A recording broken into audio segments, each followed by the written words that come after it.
every police department in the state of Texas has general orders, and you can go and download the specific general orders for the police department or the agency that made the arrest.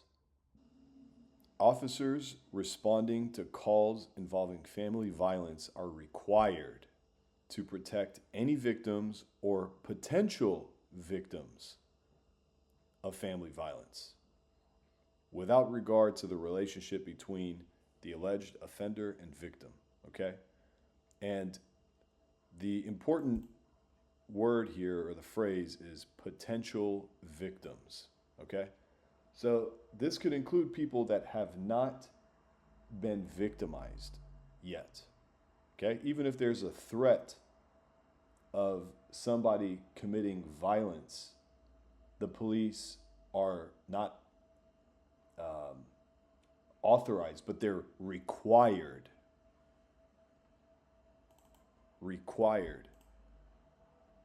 to protect that individual, okay? An officer shall, meaning an officer must arrest a suspect when there is probable cause to believe that the suspect has committed, and this is the big thing I want to draw to your attention, or will commit an act of family violence, okay? This statute, this rule, these laws regarding family violence are so broad that the police can literally arrest you for not even touching the other person, okay? So if you were arrested, it's extremely important to hire an attorney that understands how the police department works, how these laws work, okay? Because let's say you just take a court-appointed attorney, or you take an attorney who doesn't specialize in assault family violence cases, and this attorney doesn't specialize in clearing criminal records, then you could potentially be facing a situation where you're going to have an assault family violence on your criminal record for the rest of your life, okay? You need to contact us because we will explain to you what deferred adjudication means in the context of assault family violence.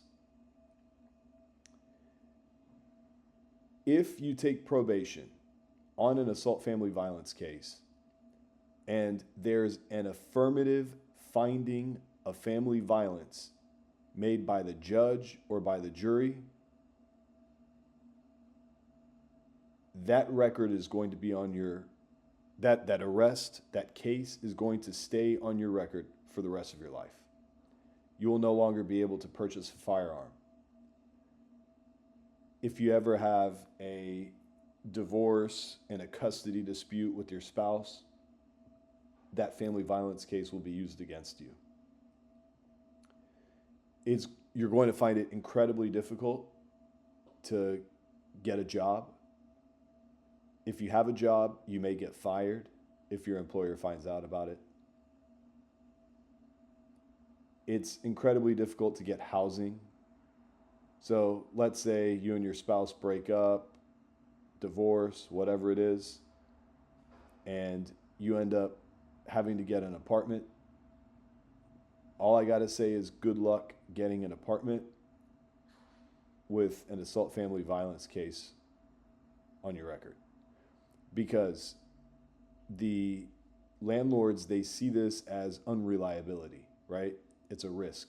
They bring you in, you get a new girlfriend, or maybe you and that girlfriend get back together, or boyfriend, whatever, and they're worried that 2 months into the lease, 4 months, 6 months into the lease, you're having problems with your boyfriend, girlfriend, spouse.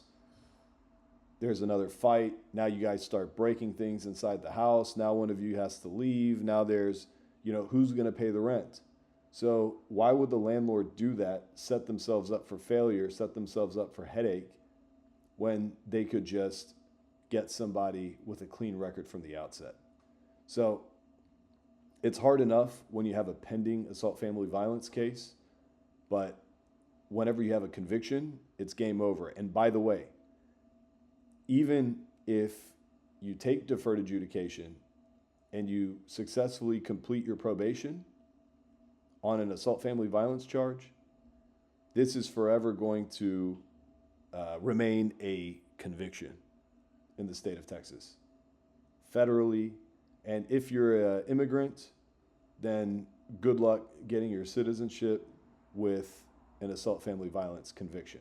So remember, even deferred adjudication is considered a conviction when it comes to assault family violence cases. Guys, this is a very serious matter, and you need to hire an expert in the field. This is us.